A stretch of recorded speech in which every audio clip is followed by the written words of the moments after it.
So once you eliminate creatures who are made in the image of a holy and righteous God who stagger willfully and terribly under the weight of original sin, evil must be consigned to such mysterious outside forces, to this kind of a psychological disorder or the realm of the incomprehensible. Like, well, I don't know what evil is, but if we take enough of the social ills away, then kind of what's left, we'll deal with it then. But right now it's, we need more medication, more, more services, more, government intrusion or help or however you want to term it. Or lack thereof. Yeah, or lack thereof. That'd be nice. But from a biblical perspective, these various strains of moral confusion are nothing more than the inevitable, sinful human tendencies to suppress the reality of God that deludes the creature into thinking that he will be freed from moral constraints to experience human flourishing. So it's not that, again, it's not that there's a problem of evil because we have an understanding of what evil is, where unfortunately you can't even get off the ground when you remove God from it and say, okay, then what is evil? Well, it seems like we have a lot of things that happen and we try to negate them through various outside means to the individual.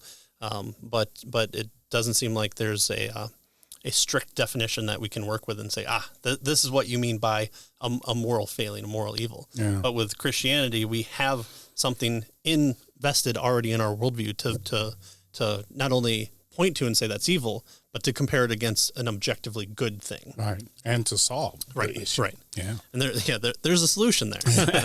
Instead, the stubborn suppression only increases one's capacity for descending this deeper into darkness and self-deception. I'm sure we'll cover Romans 1 as in fact, the first 3 chapters of Romans is covered in this chapter as well. So yeah.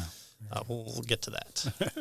So he says, while our post-Christian era may have trouble defining evil, we never lose our intuitive ability to recognize it all around us. Yeah. Right? It's kind of like your pornography illustration. Yeah, right? I thought this was just a really good point, is that, you can have all kind of the highfalutin, Dawkins talks, but then, somebody runs somebody over, sees that they're injured and drives away. You have that happen outside a Dawkins convention. No one's like, well, let's look at the social factors involved here. No, it's like, hey, that person's leaving. That's wrong. Right. That seems to be a innate sense of, hey, there's something amiss here, something off kilter. We can definitely recognize, right? And so he says, the time is ripe for discovering a satisfying theodicy. The vast constellation of all the cultural currents over the last 3 centuries, he tells us, has led us to a moment rich with opportunity, right?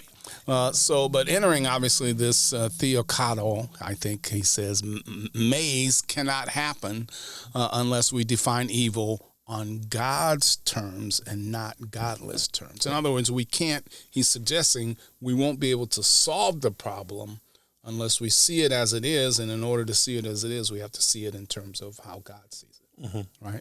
Yeah.